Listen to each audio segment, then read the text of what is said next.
So who are you and what do you do? My name is Todd Henry. I am a keynote speaker, an author, and an advisor. I've written 7 books. I've been translated into a bunch of languages, and I speak all over the world about creativity, bravery, and passion for work.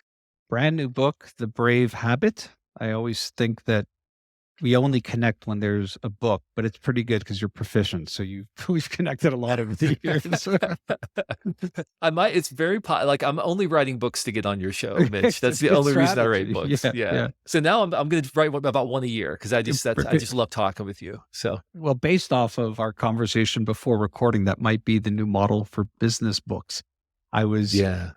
recently in Florida and came across a really interesting format for a book. The book's called Who's Afraid of AI by Thomas Ramj. I haven't read the book, but the format of it was soft cover, paperbacky, nice Mhm. size, about 140 pages. And I looked at that and thought that might be the new model of book. And then Brave Habit comes along and it's very similar format. The way I describe Yeah. it to people is it almost looks like one of those tween novels that kids will Yeah. pick up, like a mystery novel or something in terms Yeah. of size.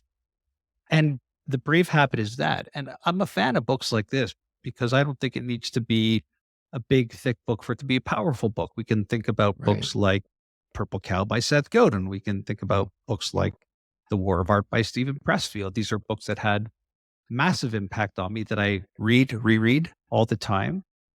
And I do think we're in an era of new thinking around new book publishing. So before we get into the actual content of it, tell me a bit about your journey. That's been my recent exploration around business books. Yeah, yeah, absolutely, and I think you're 100% right.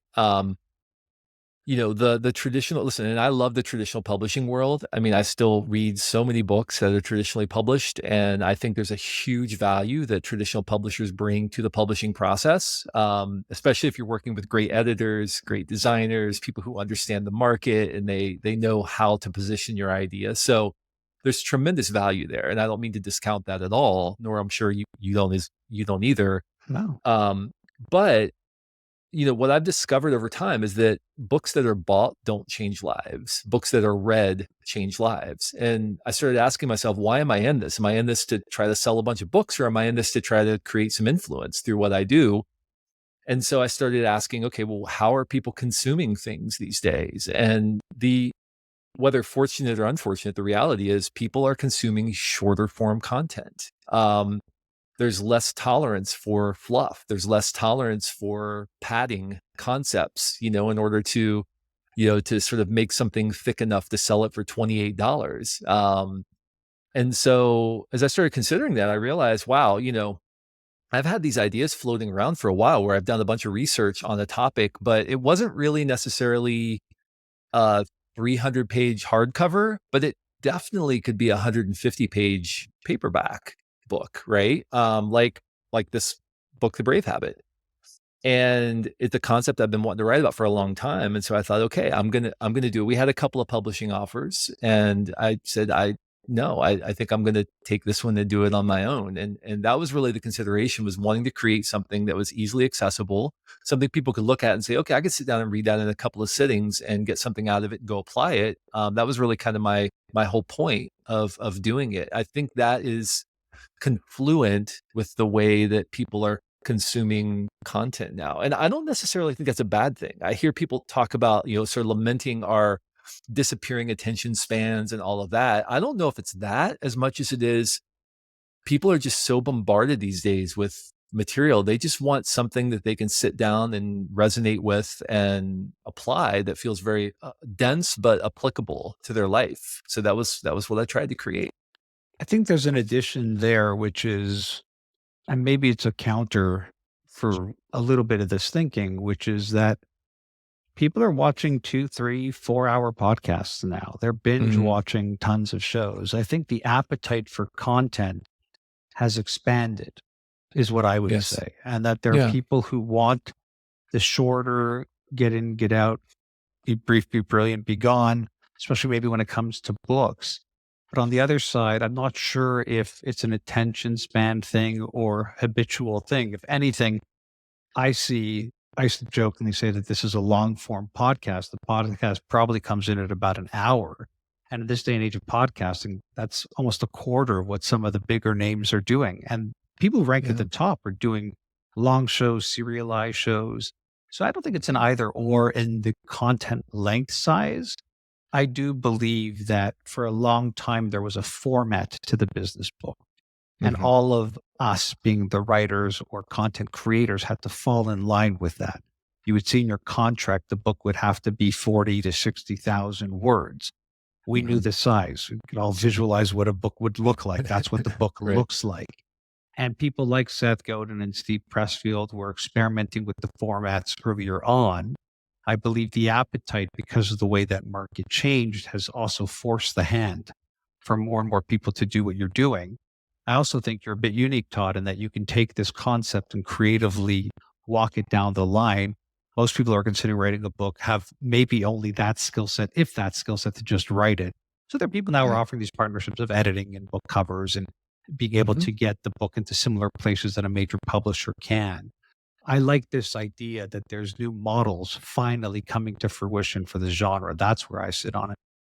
Absolutely. And to your point, I mean, some of my brilliant editors from some of the traditional publishing houses where many of my books were written are now freelancers. They're out there. You can hire them. They'll do concept editing. They'll vet your concept. They'll help you sort of get to the idea set. That's the effective idea set. Then they'll actually help you edit your book so that it's effective. I mean, they'll do line editing, but you can hire somebody relatively inexpensively for that, or frankly, use AI to do Yeah. a lot of line editing stuff now, because it's just kind of a mechanical thing.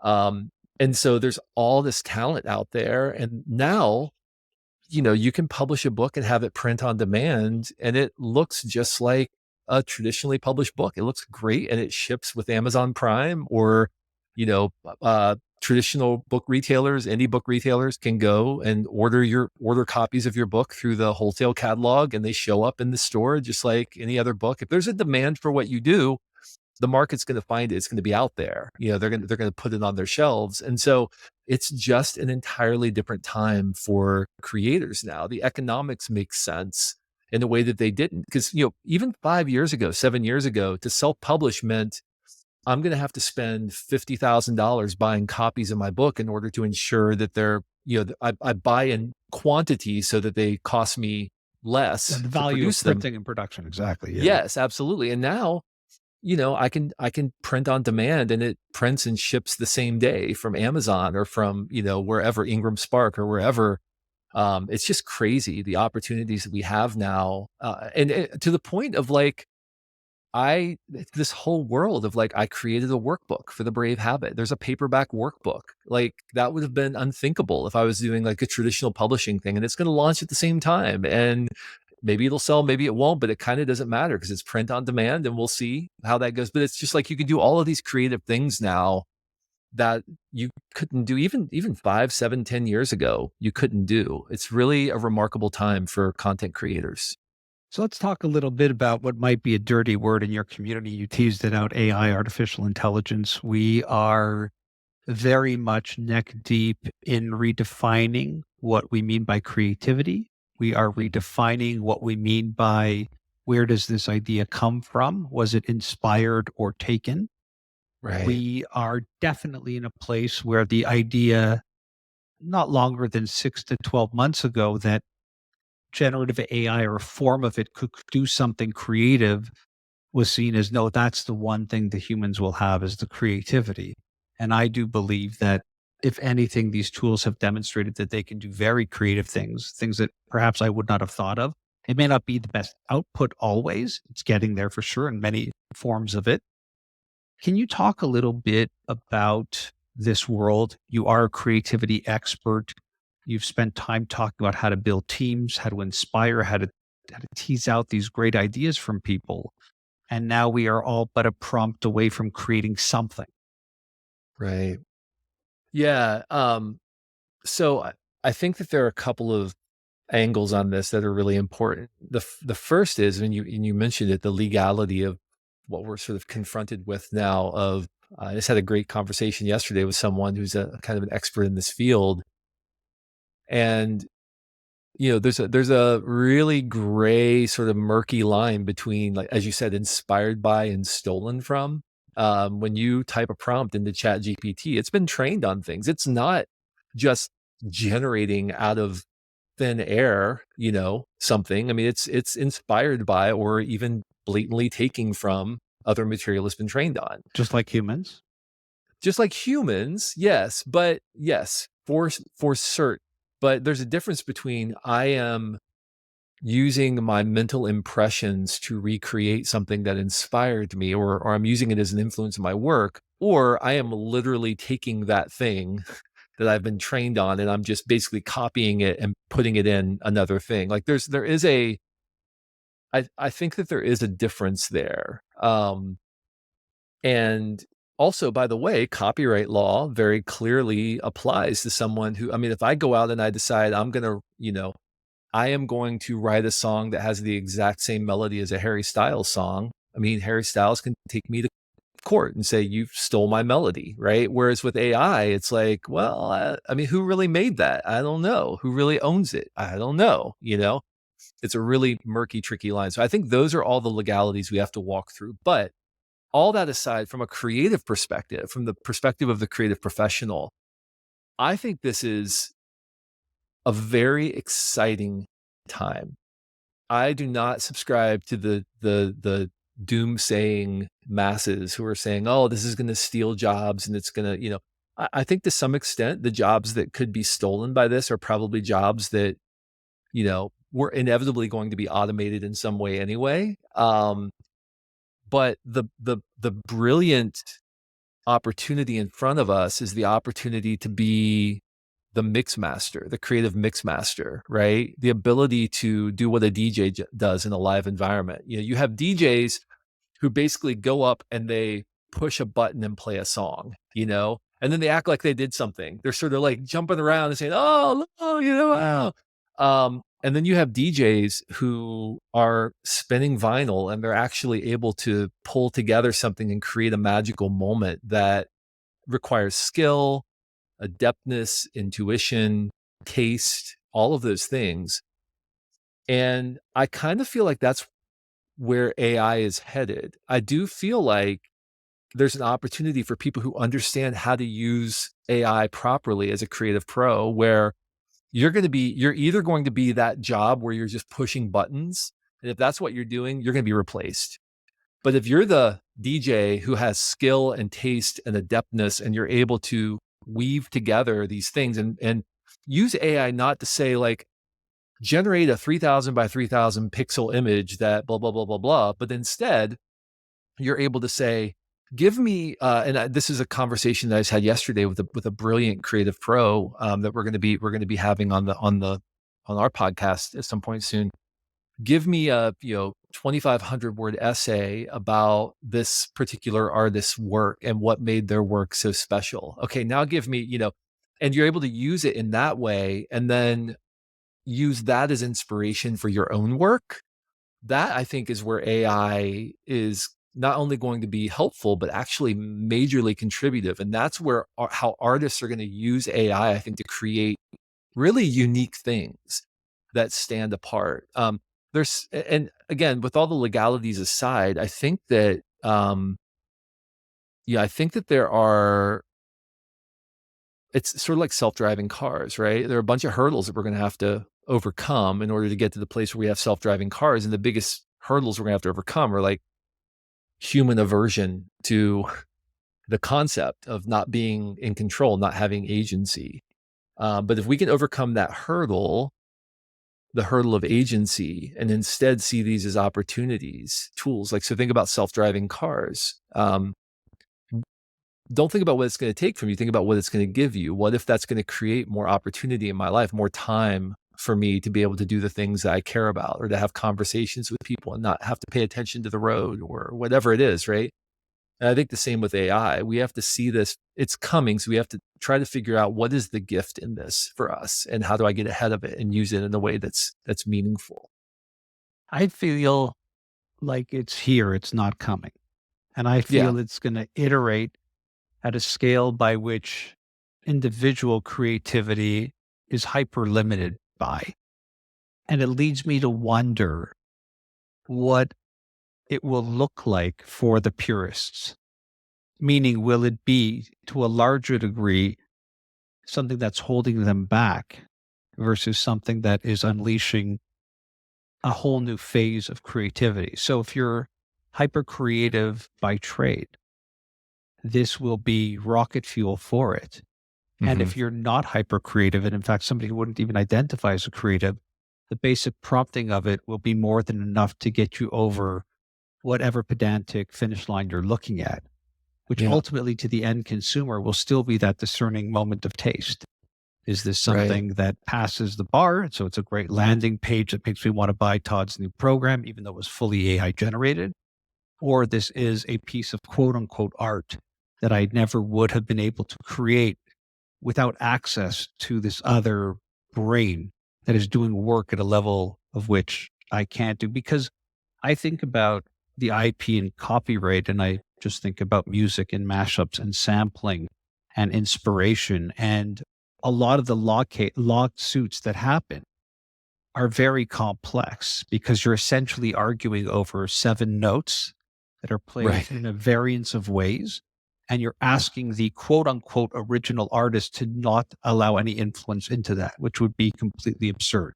If we did Right. that, we wouldn't have the Beatles. We wouldn't have the Rolling Right. Stones. We wouldn't have Dr. Dre. Right. I mean, how many guitarists have played the blues scale in their solos, right? Like, do we have to go all the way back to like the 1920s or something and find the first person who played a blues scale solo before we can, Yeah, I or mean, you're anybody who right. hits a whammy bar, we're going to say they weren't influenced by Eddie Van Halen at that point. So Right. it's complex enough when a human is doing it. And I just believe that we are severely underestimating what happens when any type of large language model has access to unlimited information. It's easy to say, oh, that was stolen from me. But Hmm. I would then say, well, where was your stuff iterated from? Because what Right. would Right. happen if Stephen King is saying, this is my work that's being copyrighted? And I would say, well, who influenced you? What if we could take out Stephen King, but keep all your influences? Would it not create the same result potentially? That's the scary thing that we don't want to face here. It is, but I think so. I think the underlying dynamic that we're really talking about is one of economics. So when Amazon was the world's largest bookseller, when they became the world's largest bookseller, um, there are people who are concerned, obviously, the people who sort of had these huge businesses that were, you know, uh, threatened by Amazon, but nobody was calling for Amazon to be broken up, right? I mean, same with Microsoft. Like nobody's calling for Microsoft to be broken up. But once they reached a point where they had scale enough and they were diverse enough to be able to exert market forces on some of these other businesses and say, not only now are we a huge player in the industry, we are a monopoly who can put you out of business if we want to. That's when government has to step in. And I'm not saying that's happening now, but that's when those government forces stepped in for Microsoft, for example, and said, wait a minute, you can't do this because it's unfair competition. So when you talk about human inspiration, yeah, absolutely. We've all been inspired, but we have a very finite capacity of output, right? So the damaging effects of that, of me copying somebody who inspired me, are very minimal, very limited. And so we only hear about those in special cases where Right. like you have these songs that sound similar.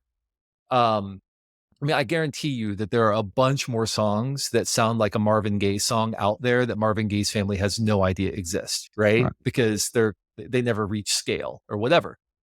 But when you're talking about AI, that is a giant lever. That is a big market force that has the ability to put us out of business if it wanted to, right? Because of its infinite capacity or near infinite capacity. And so I think that's why it's different. It's different because of the scale of its potential impact and the market forces that it has the potential to move in a way that could unemploy entire sectors. Now, I said a few minutes ago, I think this is an optimistic moment for us. So I don't want to imply that's going to No, happen. it's part of the problem. it's part of the problem, and it's also part of how we have to think about it. Like, we almost have to think about AI in the same way we think about marketplace monopolies. Okay, what does this have the potential to do, and how do we need to maybe limit some of its factors, or how do we somehow give, you know, some bend somehow to the people whose material this was trained on. That's what the New York Times lawsuit's about, right? And all these things is like, you trained on all of our stuff, and now people don't have to come to us anymore. Well, I mean, there's some legitimacy to that argument. So I don't know. It's Yeah, an and interesting time. you could also claim that the aggregation of the New York Times is really a bunch of writers that they most of the time aren't FTEs, they're not full-time employees. They Sure. have bought probably individual rights to articles from people and individuals that might individually have their own contract with the New York Times that might say, you run it first, then I can publish it on my blog, but it's really my writing. And then that writing goes into Substack Right. that's not a part of the New York. Like, I believe the New Yeah. York Times can make claims, but ultimately you might zoom out at the individual contributors to what makes up the New York Times and think they probably could have done it, the LLM, without the New York Times and still had the same result. Right. That's the Right. thinking that makes my brain expand, which when I was preparing for this conversation, I know you're thinking about it. It always comes to this idea of, is AI showing us the simplicity or the complexity of our imagination? And I don't Hmm. believe we have the answer to that. And that is the ultimate problem to solve. Because if it's ultimately showing us how simplistic we are, it means our definition of creativity is very, very basic. If it's showing us the complexity of it, that AI can't compete with that, then we have to be able to look at performance and say, is that true? Is an image that was Right. created without AI as powerful as an image created with AI? And I don't think that's the case right now. So then I get So, concerned because I uh, think it's the simplicity one. okay, well, but let's think about that for a minute. Okay, this is wow. This is way off the track of what I thought we were going to talk about, which is great. I love this. This is why I love talking with you. It's a Um, brave conversation, it is a Todd. brave That's conversation. how we bring it all together. Yeah. So I think some of that depends on how we define creativity. That's what I'm saying. Yeah, but who's on first?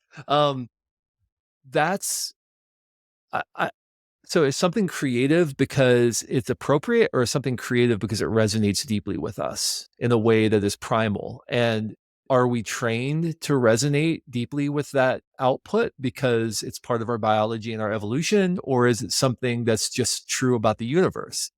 If it's something that's just true about the universe, well, then AI can easily replicate it. If it's something we've been trained on, AI is going to have to train us in new ways of thinking about creativity. And so, Or m- manipulate us. or manipulate us into thinking about new ways of creativity, right? Or new pathways to creativity. And so, I don't, we sort of been using this word creativity as a monolith, like, oh, I know if something's creative or it's not. But Right. that's a very complex question. And what if AI is introducing things to us that we would not traditionally think of as creative, because we have to be trained to resonate with new kinds of things in order to make progress, whatever it is, right? Whatever that progress is. So again, we make our technology, then our technology makes us. That's the history of humankind, right? Like, we discover fire, and then fire makes us, and it gives us all these new opportunities. And I think with AI, we've done that again. Again, the question is, though, a question of scale and speed, and human evolution is much, much slower than technological evolution. And so we are not evolving fast enough to keep up with technological, we're not adapting fast enough to our technology. We're learning fundamentally new ways of being human. My concern is we're creating our own teacher, which Well, that's what it really, is. This yeah, may not be that. This right. AI may not be the technology that we create and then we decide. This may be the technology that we create and then we decide, and then it gets good, and then we can't decide because it's doing it better than everything else. Talk about the Yes. word creativity. I always think about stock photography. Is stock photography creative? The answer might be that it depends what you're looking for. So you Hmm. have your article, you have your piece of content. How you search for the stock photography and what it brings back might give you a very creative image to associate with that piece of content. On the other hand, we search simplistically, so we have bad results. The AI Right. answer would be, well, you'll know, because if it's, we're talking about connections and it's two hands shaking, you and I love these types of examples, and one hand has seven fingers, you go, oh, AI, and we laugh it Right. off. But to me, Right. that's an algorithmic shift that you've seen places like Midjourney and Dolly iterate on within weeks to resolve that. That's Hmm. like an old story from 2023. We don't tell those stories. So Right. it's really interesting to me because I think about it too in the context of music. I was just having this conversation with somebody on the beach. They recognized my works in the music work that I'd done. And they were saying how their kids aren't really musical. Mm. And I asked them if they were doing anything with computers. And oh, yeah, they're programming stuff and beats and songs. I'm like, well, I used to have to pick up a guitar by the campfire to meet a pretty girl. Now all these kids Right. are doing is creating a beat and uploading it to TikTok. It's a different way of thinking about what Totally that different. creativity is. I mean, my son, my oldest son, is a junior at the University of Alabama, and once a year, he and his band summer term play a gig once a year, and they get together and they play all kinds of stuff. I mean, they play like everything from like contemporary stuff they've written, to like, alt rock, to like Merle Haggard and like Grateful Dead. Like they play all kinds of stuff. And my son, who is, he's a very good musician, very good guitarist. I asked him, I'm like, how did you get so good at such an age? Cause like I was a full-time musician for a Right. while in my Right. early You're a pro. 20s. And like, I was like not as good as he is, now. And he's like, well, dad, he's like, my entire generation grew up with the entire back catalog of everything that had ever been created. When you grew up, you had like 15 CDs that you But could not only listen to. that, 'Cause it's, they also not only have that, they have individuals who are showing them how to play those yes, songs. And because it's yes, never exact, they're seeing different variations on it.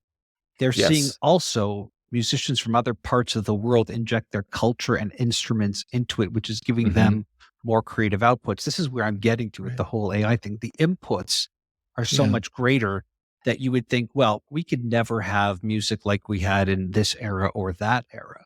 And I can tell you, Hmm. as someone who still has a music podcast and speaks to a lot of musicians, that watching some of the newer guitar players play things that even people like Eddie Van Halen weren't thinking about is a Hmm. function of them being inspired by a whole array of content.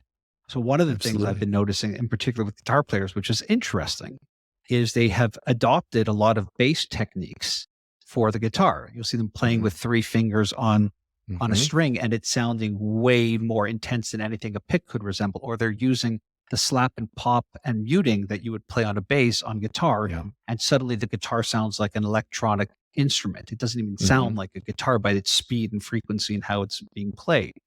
And these are all the things that make me think, okay, you have traditional plugged in wooden type instruments, but they are being used to create what we've become accustomed to at an electronic level, which is a Yes. space. So It's this crazy. is Or the or even AI. like or even like you have, like it used to be like, okay, back when I played, like back in the day, way back in the ancient days, my guitar player would bring a pedal board Right. to the If you're to the lucky, to a the pedal gig. board. Yeah. Usually you just have Right. two or three pedals. Yeah. Not even. Sure. But his pedal board particularly was like 4 feet long, three Right. feet deep. Right. He had twin Rivera cabinets behind him to simulate like a stereo output. We'd have to mic those and everything on these big stages. Now you can buy one little modeling pedal from Universal Audio that allows you to model any amp from any era, and it sounds stellar. It sounds, it breaks up just the right way, like it Right. sounds stellar, and it's one little pedal, and you can do all that with one little pedal. Effects, amps, everything, modeling. I mean, the access to your point about innovation in playing technique, the access they have to innovation in sound technique, because they can be like, oh, I want to try this on the 65 Fender. Oh no, I want to try this on the 55 Tweed. Oh, I want to try, they can play around with that. That would cost thousands of dollars to buy those amps, but they can do it with the flip of a switch. So they have more access to more things that sound really good. And in the same way we talked about AI, right? Like, what new avenues of exploration are going to be available to us? Maybe I don't have the perfect skill, or I don't have the money to be able to go do something that AI is going to give me the ability to do. I have an idea. I don't perfectly know how to code something, but I have the idea for an app or a game or something, and I know how to prompt it to get to that place, that's going to give me the platform to be able to do that, maybe in a way that I wouldn't otherwise. So it's an exciting time. It's also a time that requires tremendous bravery, I think, on the part of creative pros. Yeah, that's the thing because the price of entry just keeps dropping. So for Yeah, a book like The Brave Habit to traditionally come into our world, it would have taken those gatekeepers and a massive investment to make happen. right. Now, even though the amount of time you put into it was equivalent to the efforts you've done on your previous books, the true ability to do that and put it out is just much more accessible. So because of that, you have more things for people to see, more inputs for them to be inspired by. Now, with that, Right. I think it does tie beautifully into what you're talking about in The Brave Habit, which is you can have all these inputs in the world, but your ability or desire to do something with them is still really complex. I'm curious about why The Brave Habit. I would assume that anybody who has a modicum of success would define themselves as you have in the book of what being brave means. Yeah. Who are we speaking to? Who isn't brave? Who isn't making these commitments? Who is struggling with this in this day and age? Well, I think we all, I think we all do, if I might be so bold. I mean, I think people who are starting out feel what has been dubbed, imposter syndrome, which is, I arrive at a moment and my question, the internal calculation I make is, am I going to step up and try to meet this moment and take a chance, take a risk? Or am I just going to play it safe? Because I probably don't know as much as everybody else. I probably am not equipped for this. I probably can't do it. Right. So that's at the very sort of newbie end of the spectrum. Although I, I don't know if you would be willing to confess to this, but I'll confess that I am frequently in rooms with people where I experience something of a measure of imposter syndrome myself. I mean, Sure. I've spoken on stages in front of hundreds of thousands of people at a time. I've been in rooms with some of the heavy hitters of industry, and I've advised CEOs of major multi global corporations. And yet, there are moments I find myself in a room where I feel like I am far and away the dumbest person in this room. I should not open my mouth right now, right? Or you Um, don't want to come off as that person, even though you may or not be. yes, that's exactly right. It's more of an internal sense, right? An internal calculation. So that's on kind of the newbie end of the spectrum. But then on the other end of the spectrum, once you've had some success, as you mentioned, that's a really dangerous point in your career, because the moment you achieve some success, what's your instinct? It's to protect what you've built.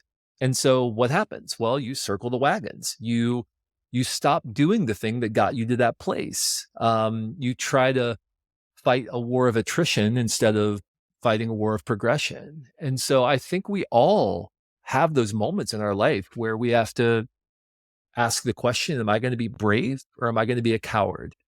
Am I going to meet the moment or am I going to resign myself to my current situation? And I think that's an important thing for us to understand, first of all, but also I think the more important concept, and this is what I wanted to get to in the book, and it's why I called it The Brave Habit. Originally, it was going to be called The Hero Myth. And I was like, nah, I think The Brave Habit. And the reason is, um, we think that there are some people who are brave and there are some people who aren't. And I just happen to not be one of those people, right? I just happen to not be brave, and that's just my lot in life. And yeah, sometimes I'll do some things that might seem brave, but and that's not the reality. The reality is we all have the capacity for bravery. We have the capacity to rise to the moment. We need to make bravery a habit in our life, meaning we can train ourselves to meet the moment, because the more we do that consistently, the more we realize, oh, I guess what I was so afraid of actually isn't as bad as I thought it might be. That said, and we can talk more about this if you want, and I'm kind of going on here, but I think it's an important thing as well, because I'm sort of getting into the mind of people listening, and people are thinking like, oh, well, but so you're telling me like, just go take a chance, just go do it, just go wing it. And no, not at all, because sometimes the bravest thing you can do is not. Sometimes the bravest thing you can do is to plant your feet and say, it's not the right time, even though everybody's telling me to do it, even though everybody else is doing it, everybody's rushing in. It's not the right time to act. And that's an act of bravery in itself, because to everyone else, you look like a coward, but you realize, no, this is not the right time to act. And so I think bravery is a topic that's much more nuanced than we sometimes give it credit for.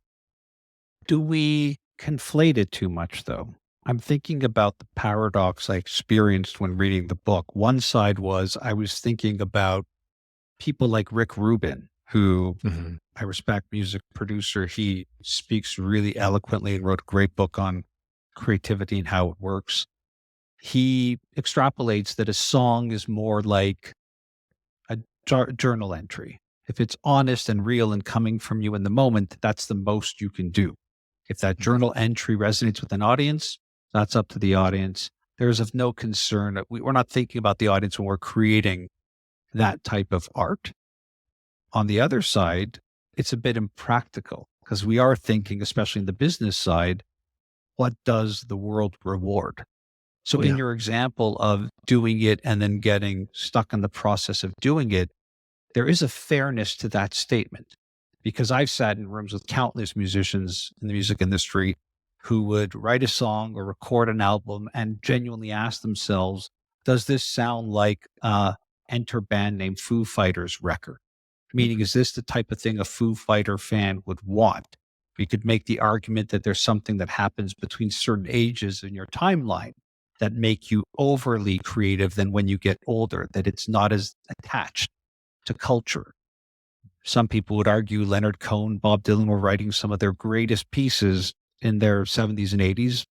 We could argue that ad nauseum.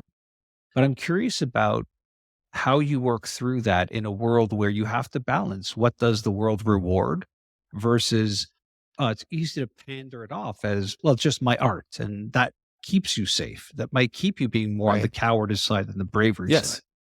Yeah, I mean, there's a form of cowardice that says, "I don't care what people think." Right? That's not necessarily brave. That might be bold, but there's a difference between boldness and bravery. They're not the same thing. We conflate those things. So, that is a self-protection mechanism that a lot of artists use to inoculate themselves from critique. Well, they don't get me. They just don't understand me, right?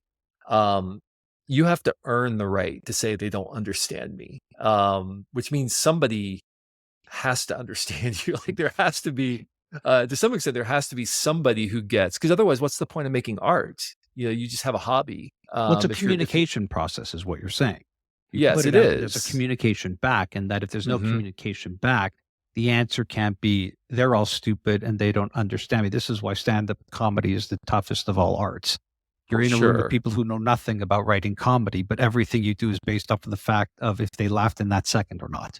Yes, and that. So what you're talking about then is the difference between art and creativity, and we conflate these things. So being creative in a professional setting inevitably means I'm doing it for hire. I'm doing it because there's a market for what I'm doing in some way. Either somebody's paying me to do it or there's a market for the end product or something. Um, I'm not just making art, I'm making a commercial product. And yes, it can be artistic. My approach can be artistic and the art can be part of what people like about it. But if it's not accessible, then it's not going to serve a purpose in the marketplace. And that's fine if that's what you want to do and you want to call it art and nobody gets it and that's your thing and that's fine, but you forfeit the right then to complain that nobody gets what you do, right? If you're a creative professional, and I work primarily with people who would describe themselves as creative professionals, if you're a creative professional, there are two parts to that. There are two qualifiers there. Creative, meaning, yay, we get to make things, we get to do things, we get to invent things. Professional, meaning you're a mercenary. Your job is to show up and to solve whatever problem you're being paid to solve. And sometimes that means you get to do something you really love. And sometimes that means that have to create something that your client loves that you may not love, right? And so that's the important thing we have to keep in mind is that if I want to be an artist, that's great. And like Seth Godin loves to say, our mutual friend Seth Godin, nobody owes you a living from your art, Right. but also nobody can stop you from doing it. Go do it. Go make your art. That's great. If you want to be a creative professional, meaning you want to derive a living from your creativity, there are marketplace factors there involved. And those marketplace factors are what push us into a place of cowardice often. Those are the things, it's the fear that people won't get me that push us into a place of safety and comfort. And I'm not going to take a risk. In my example, I'll give you an example from my own life that this is a really, I think, a really relevant example. As I was wrapping the draft of The Brave Habit, in the book, I challenged people with some really uncomfortable questions. And I was like, well, I probably should ask myself those questions since I'm challenging them with questions. And one of the questions that I asked myself was, if I were starting over, would I be doing things the way I'm doing them? And the uncomfortable answer I came to was no, I wouldn't. I would be doing things very differently. If I were starting, I've been podcasting for 18 years, almost as long as you, right? 18 years I've been podcasting. Would I be doing the podcast the same way I've been doing it for 18 years? And the answer was no, I wouldn't. I would be doing something that felt more fresh. It was more story based, that was more produced and more narrative driven. And so the obvious follow-up question is, well, then why am I doing it that way? Would I traditionally publish a book? And the answer was no, I wouldn't. I would produce a book that was exactly as long as it needed to be. And I would take the risk that maybe it wouldn't be discovered in the same way, as maybe a book that's traditionally published, or maybe doesn't have the same platform or the same opportunities. But the reality is, it's not enough to arrive at those answers. You have to actually act. And that's where bravery versus cowardice really comes into play. You know what's right, you know what you should do, and yet you don't do it because you're afraid of the potential consequences. By driving a truck through 18 years of podcast work, basically, and getting rid of an entire back catalog, I was forfeiting ad revenue that's the equivalent of a really good full-time salary for someone, right? But I chose to do that because it was the right thing. That's a risk, but I think it's the right direction to go. That was a brave choice to make. I think, in my own calculation, the safer thing would be just keep collecting money, just keep, doing things the way I've been doing it. It's fine. It's fine. Everybody's happy. Everybody's, but it wasn't the right thing. So that's an illustration, I think, of this concept of brave versus cowardice.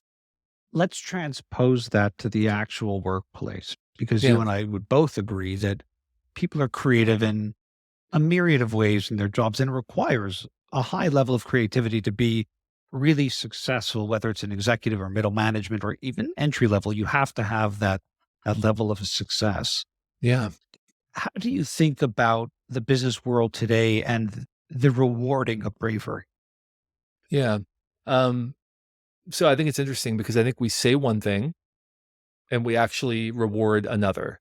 We speak aspirationally, and then we behave and we align our systems and our incentives around a completely different metric. And that's the problem. And actually, that's the subject of one of my future books is that misalignment, that we create these very complex organizational cultures that love to espouse the importance of bravery, and yet rewards, did you eke out a little bit more return than last quarter? We love to talk in terms of 20-year visions, but then we measure performance and hire and fire based upon what you did this quarter, Or how the And so company did, not even how the you. company, We, exactly, we did. We were doing exactly. Yeah. 15%. We've done 12. Get rid of 300 people. Right.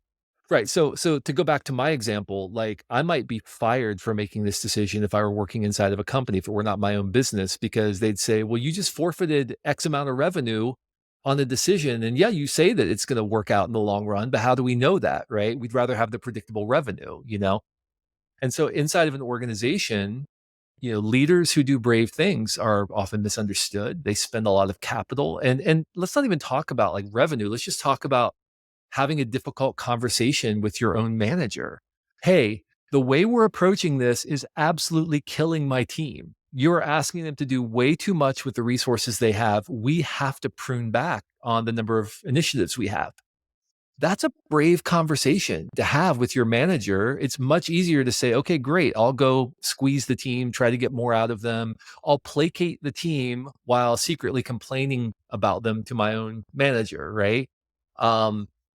That's a much easier thing to do. It's much more difficult to have that conversation. It's much more difficult to go to a coworker with whom you have a conflict and have that conversation than it is to say, well, I guess it'll just work itself out. These are, we think that bravery is like running into a building and rescuing someone, but we often overlook the fact that bravery can just mean sharing an idea in a meeting, even though people might laugh at you or look funny at you, or it might mean being the first to reconcile a relationship inside of your organization. Like those are acts of bravery, but we often overlook them because we think it has to be something big. But do you think that it's changed more in this day and age because the world is not brave? Because we have cancel culture, because people can make a misstep, things can be perceived one way, microaggressions. I could go on and on. Sure, for sure. I was recently talking to a large advertising agency and they were talking about what's the one thing we should be paying attention to. And I'm like, output.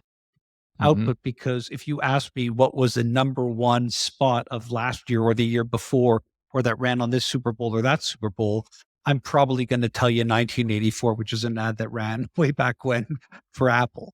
I Right. mean, this is the state of a multi-billion-dollar industry that is driven by creativity and Yeah. original or nostalgic thinking and hasn't been able to truly output a product that would be award level recognition in this day and age. And Right. that's saying something. And I believe a lot of it isn't because these people aren't brave or not creative. It's that they're operating in a world that has so many levels of legal management opinions and a general sense of how the culture is treating them that it's very hard to be brave or to have an output that is prospectively unique. I completely agree with that. I think that the creative work happening at the agency level is as good or better than I've ever seen. And what actually gets through the standards and practices filter at the client is a very different thing, Mhm. right? Because we're in this world where most organizations are managing for this quarter. They're stripping their innovation pipeline in order to make their numbers look better, but then they're forfeiting their future in order to do it. And the same thing Or they're applies to, managing for legal, or they're managing or for they're legal, managing or for they're legal. managing for Exactly. HR, or they're managing Right. for what might happen.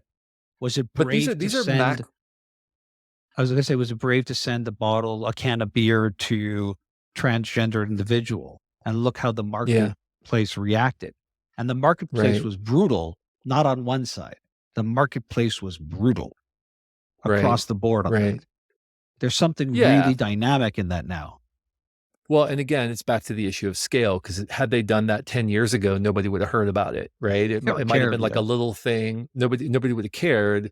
But we now live in an economy, in a world where outrage can be monetized. And when you have that powerful incentive, the monetization of outrage, it suddenly becomes you're fanning a little campfire into a forest fire, Yeah. and so I think that's, we don't talk about incentives enough, I think, inside of our organizations, and we don't talk about incentives enough in the marketplace. I think anytime something like that happens, you have to step back and ask, okay, what are the incentives at play here that cause this to happen?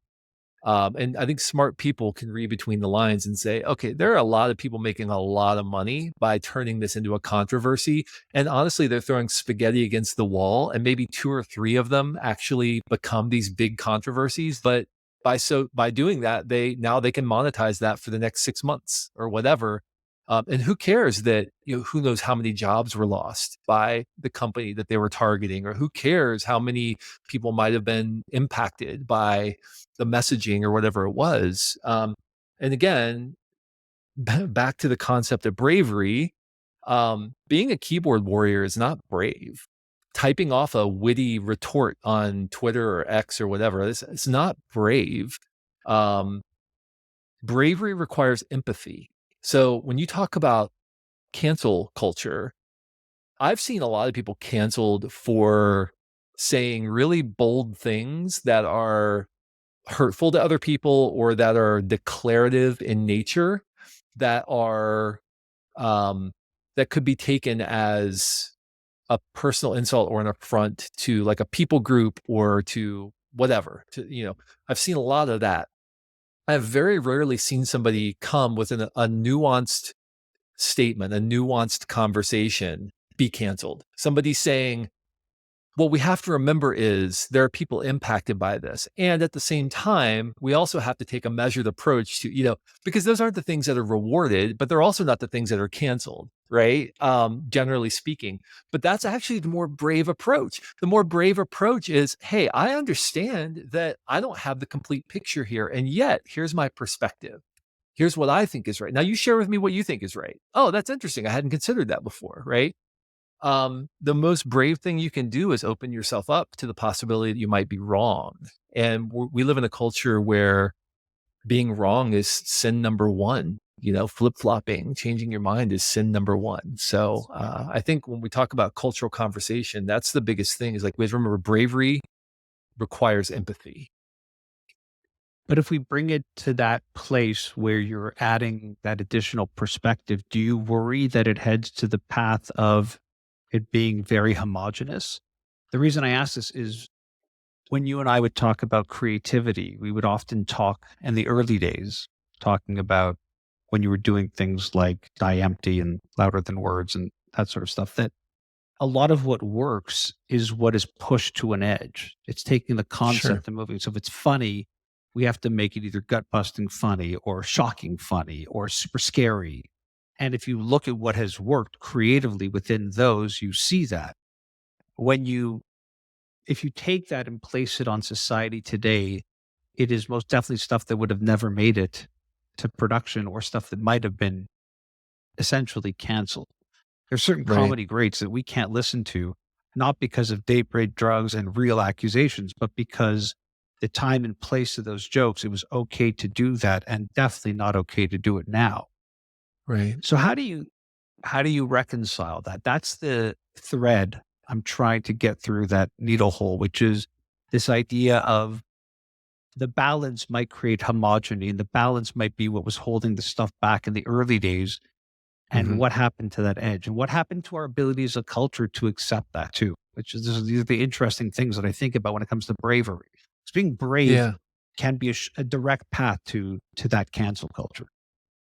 It can be, but yes, and also bravery isn't one-sided. It's not the person speaking, it's also the person receiving. The bravery to be Correct. able to receive something and say like, "Okay, that was really dumb, but I'm not going to somehow take incredible offense to that and like feel like I have to fire back across, like." So I think bravery is a two-way street. It's both the giver and the receiver. But to your point about pushing things to the edges, absolutely creatively, if we're talking about an ad concept or something like that, absolutely pushing it to the edge is what allows you to experience that polarity that brings out the best in an idea.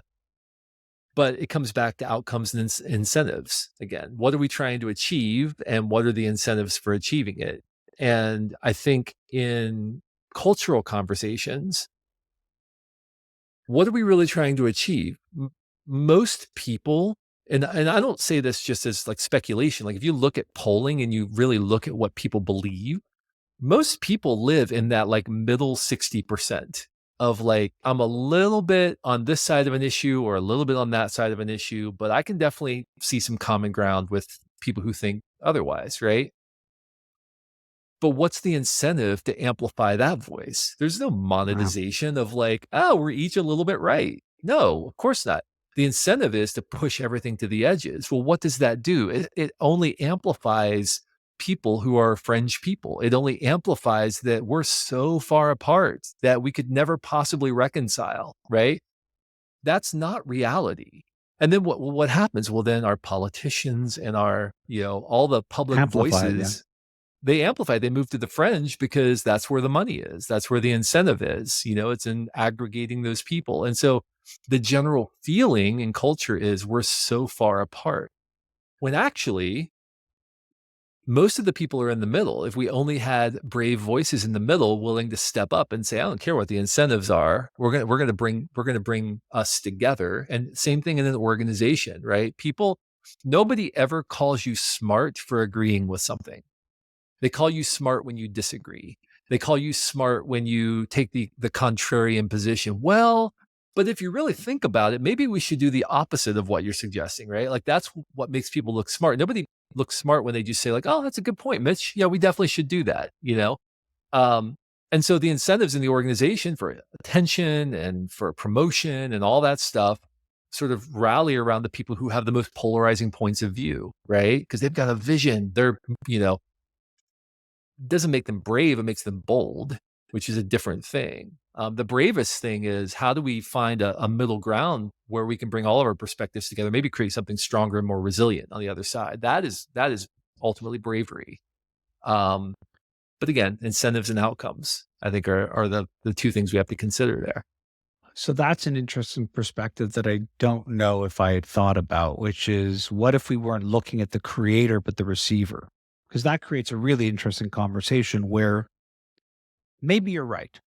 And I say maybe because I think in surveys, people will identify themselves as being more centered. But when something comes up, whether it's a book being banned or something, they will choose a side that is very polarized to the left or right. So I'm always Sure. curious about like what they say versus how they actually act and where they live and who they, hang out with and how they think. And Yeah. so that's interesting in two ways. One is that if anything moves from one direction to the center, our general cultural sentiment is, well, it went from far left to far right, went from far right to Hmm. far left. X Right. is a great example of that. If Elon pushed it anywhere from the left over, his argument might be, I'm actually not even close to the center yet, but everybody on the left is going to say it's an extreme right. And everybody on the right is going to say we're now on the right. So it's an Sure. interesting thing that you have there. And it Yeah. leads me to wonder that when you talk about empathy on the creator, I wonder how the creator who's thinking about empathy might be able to reintroduce empathy to it being more on the receiver side, because that might be the answer. The answer might be that if we can make receivers more empathetic and stop this polarization and this digging in your heels and being stuck there, we might Yeah. allow for more creativity to seep through. So if the boss is sitting there thinking about the stakeholders, politics, what our company said on whatever issue is hot in the media, and you come forward with an idea, they're not thinking about, will the audience be empathetic to that? They're probably trying to protect things versus Yeah. saying to themselves, we have already created a platform by which we have an audience that is more empathetic.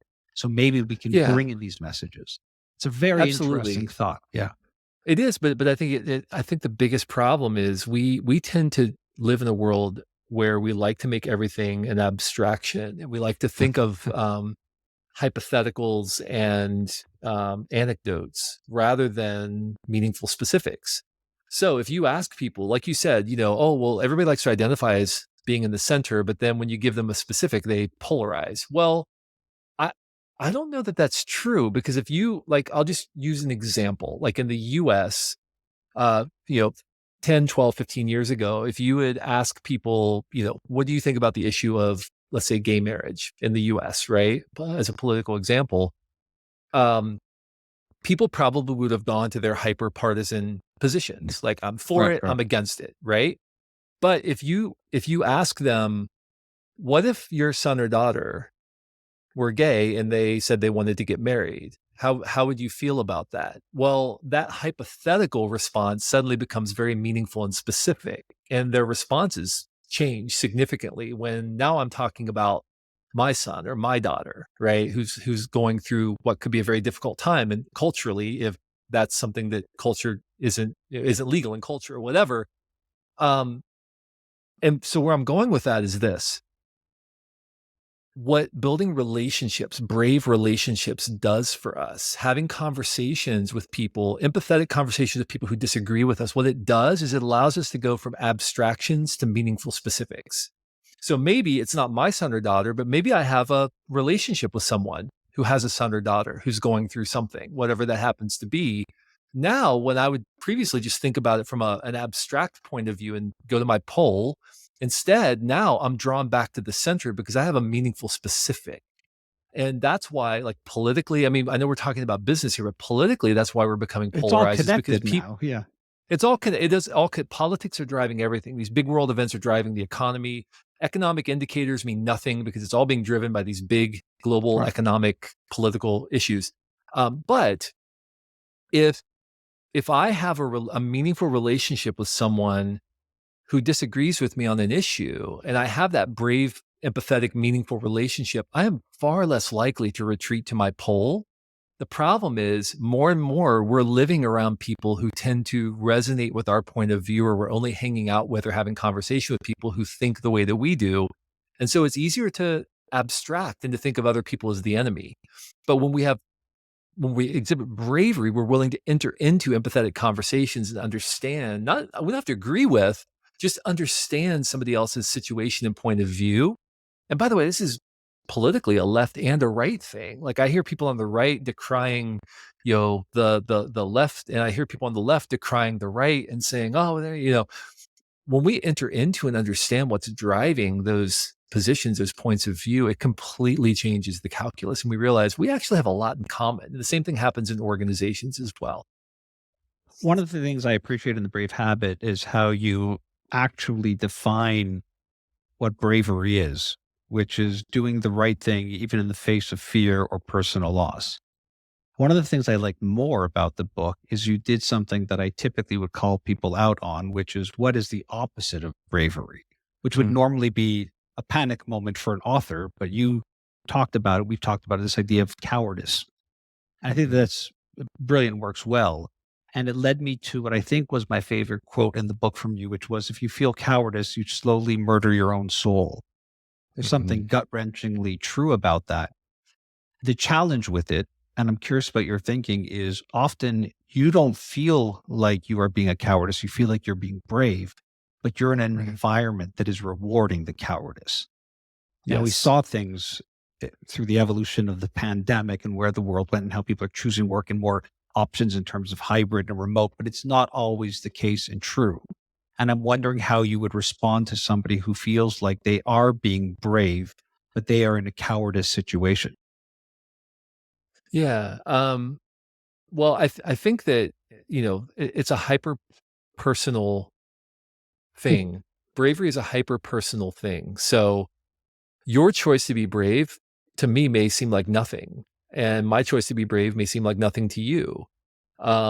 When you're in a situation that rewards cowardice, that rewards sameness, and you ignore your conscience, those little moments, those little pings that you have of like, this isn't right. I should be doing something different. I see that this is wrong. If you ignore that long enough, it gets rounded off. It just gets worn over. Like those little signals. It's almost like if you spike your adrenaline enough over time, like you don't feel adrenaline in the same way.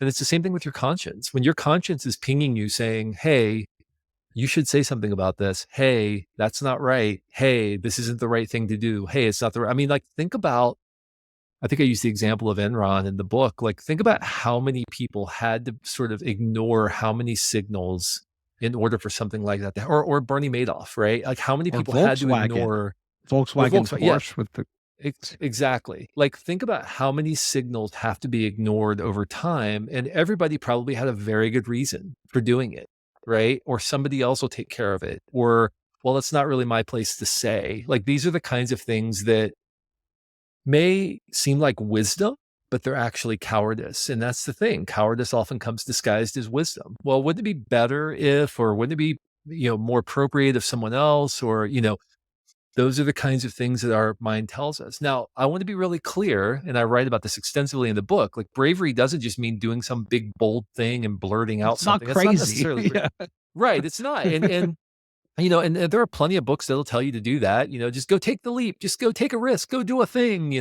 I don't think that that's good advice. I just don't, because you have to be measured and strategic in how you act, but you still have to be brave, right? You still have to do the right thing. And so how you do that is entirely up to you. And it's in your own timing. And again, like I said, sometimes bravery is like waiting. Sometimes bravery is like not, hold now, right? Like sometimes that's bravery, no matter what everybody else says. So that would be I think my response to that would be just don't let your conscience get worn over. Um, be the person who's willing to do the thing that you may never be known for, but you'll know you did it and you'll know it's the right thing. I feel like my typical last question is only highlighted by the conversation we just had, Todd. So tell me the one thing that made you think differently. I mean, I don't want to be really lame about this, but I completely But changed my mind. But I will. I completely changed my own mind writing this book, actually. So I was doing the research for it. Like I was looking for like what makes someone brave. Why are some people inherently able to do things other people aren't? And I surprised myself by discovering that like actually there's no rhyme or reason or pattern to people who tend to exhibit bravery, and it comes from the least likely places. Like um that it is something that we can choose, it's something we can train, it's something that, there isn't a single Navy SEAL who doesn't feel trepidation about running into a really dangerous situation, right? And of course, they're heroes and they're brave, but I guarantee you, like, that is something that's been trained into them. They all experience fear and trepidation, but like over time, they've trained themselves like, I have a job to do. This is my job. I'm going to go do my job, right? And on a much, much, much less like dangerous scale, we all can do the same thing every day in our life and in our work. And it doesn't require us to be a hero. It just requires us to exhibit a modicum of bravery. It's great. The new book is called The Brave Habit. Todd writes some of the best books with the best titles like Die Empty and Herding Tigers, The Motivation Code, Accidental Creative, Louder Than Words. You've also got Daily Creative, which is now the name of your podcast that used to be called The Accidental Creative. So let people Right. know about the new book, the other stuff you've added onto the new book, what you're working on, where they can find it, etc.